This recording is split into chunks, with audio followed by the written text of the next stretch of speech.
mensahe nito, hindi mo napapansin, unti-unti ka nang natutulog dyan.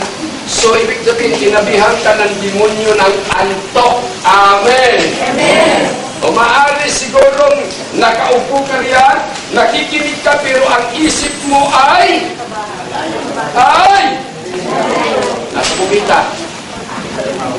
Ha? O baka yung isip mo nasa palengke? Anong ulam mamaya? Ha? Ganyan, ano yung bibilhin?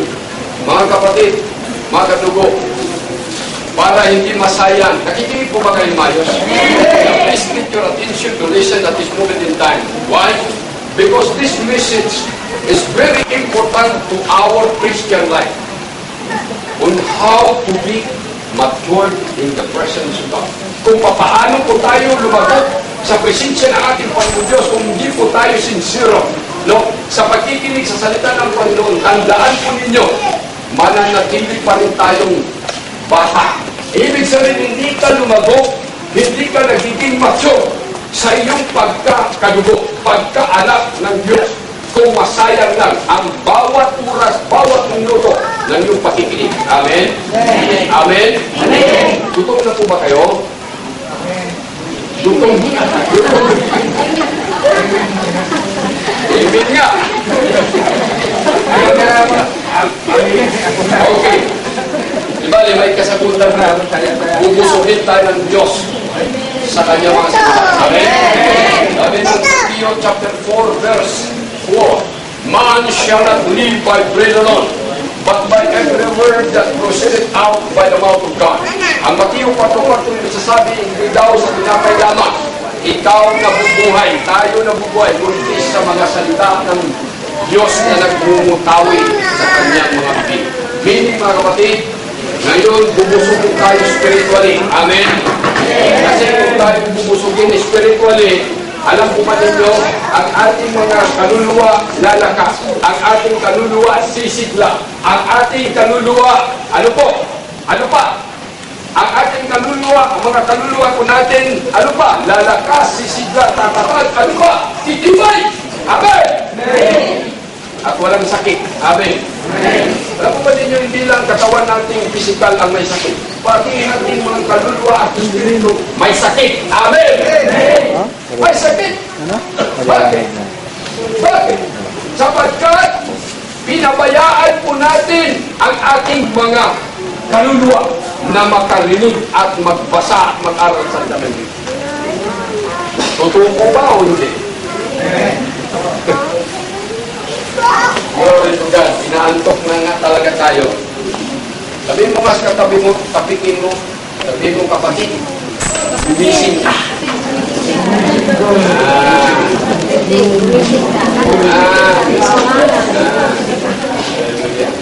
Ulitin mo ka. Kapatid. Tapikin mo. Kapatid, gumising ka. Yeah. Glory to God. Okay, salamat sa Diyos. Yan lang palang kulang para naman tayo ay sumigla. Glory to God. Tuloy tayo! Yan po ang katunayan na sinabi ko sa banal na kasulatan. Ikaw, kapatid, tayo ay totoong magiging anak ng Diyos. Totoo, sapagkat tayo ay nanggaling sa lipi, sa lahi ng ating Panginoon. Amen? Amen. At hindi maalis at hindi mabula ang katotohanan, kapatid, na ikaw na ay anak ng Diyos. Amen? Amen. Alam po ba ninyo dito sa mundong itong ating kinagagalawan, dalawang pwersa ng pamilya ngayon ang naglalabanan. Ano po itong klaseng pamilya ito? Itong dalawang klaseng pamilya. Una, anong unang pamilya na sa ngayon ay malakas po, mga kapatid? Pamilya ng pamilya ni Sitaning. Tama po yun. Pamilya ni Satanas. At pamilya ng pamilya din ng Satanas. Napagkakumun talaga pag sinabi natin Satanas. Siyempre, magagalit ka pag sinabi mong demonyo. Maganda kasi ang Satanas talaga, pangalan ko tutuusin.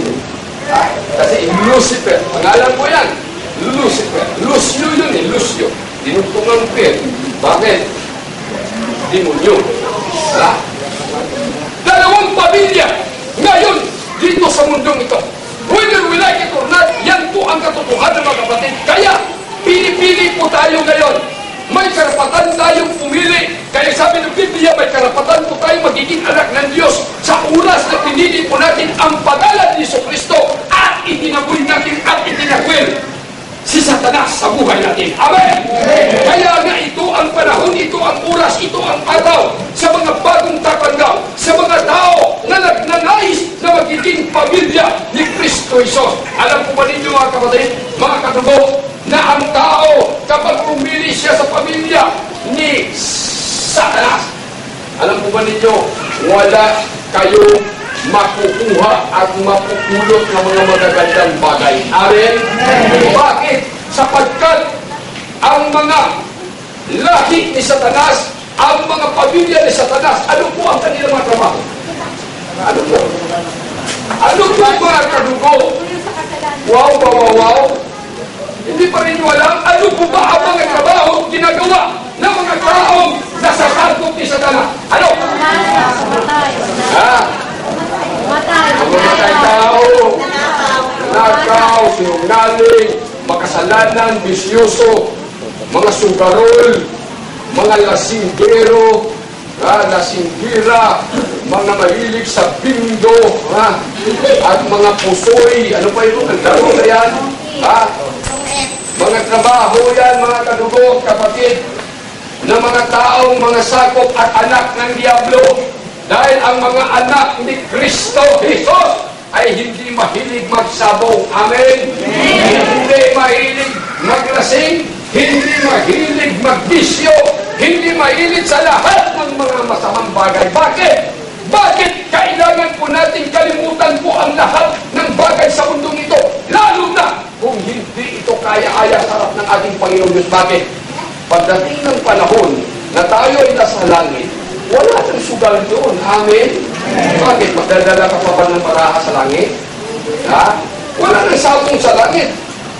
Eh kung gusto mo pumunta sa langit, huwag mo nang dalhin yung manok mong si puti at si pula. Ha? Kung gusto mo ang langit, huwag ka na rin magdala ng card ng bingko at bato at ilagay mo doon pa sinabi, numero 1! Wala nang bingko sa langit na walang ginagawa ang mga tao roon sa langit. Hindi naman ang mga tao roon na nakaupo lang dyan sa tabi natin. Kapantay, anong lumabas numero? Yan. Hindi o. At hindi na rin po pwede kang magdala ng pizza sa madyong doon sa langit. Bakit? Sino kalaro mo? Sa Pedro. Wala na. At higit sa lahat, wala nang tanduay, matador, gin sa langit. Amen? Wala nang red horse sa langit. Amen? Ano ba mahilig dito sa red horse? Kasi red horse, alam niyo, sabi na nga, kaibigan ng buhay, pagkalagay nyo ng red horse, dalawang buti, iba na raw ang dating ng katawan. Tumipay! Pagsugipa, kabayo na talaga. Pero sa langit, wala nang sipaan. Wala nang red horse doon. Amen! Mayawit, sa langit wala nang red horse. Sa langit wala nang madyong. Sa langit wala nang bingo. Sa langit wala nang, ano po? Wala nang sabong. Wala nang sisigaw doon. Ay, sa puti. Ay, sa pula. Puti, wala din sabi. Ay, sa itim. Wala gano'n. Wala na sa langit. Kaya mga kapatid, mga kaibigan, mga kadugo ni Kristo sa mga ito, bago po italakay ang mga pagsadayan, kapatid. Sa puntong ito ang pinaka-importanting bahagi na ating aralin. Bakit? Sapagkat kailangan malaman po natin ang buong katotohanan na sa umbagang ito, tayo ngayon ay mga totoo at tunay na mga anak ng Diyos. Amen? Kung tinatanggap mo ng makatotohanan sa puso, sa isip, sa diwa, na si Kristo Jesus ang totoo nating Ama at Magulang. Amen? Amen. Itakwil mo na si Satanas ngayon na. Amen. Amen. Kadugong itsil. Itakwil mo na si Satanas at tanggapin mo na si Jesucristo bilang iyong Ama. Amen. Ako'y naniniwala, babaguhin ka ng Panginoon. Amen. dugong mistur. Itakwil mo na ang mga bagay-bagay sa sanlibutan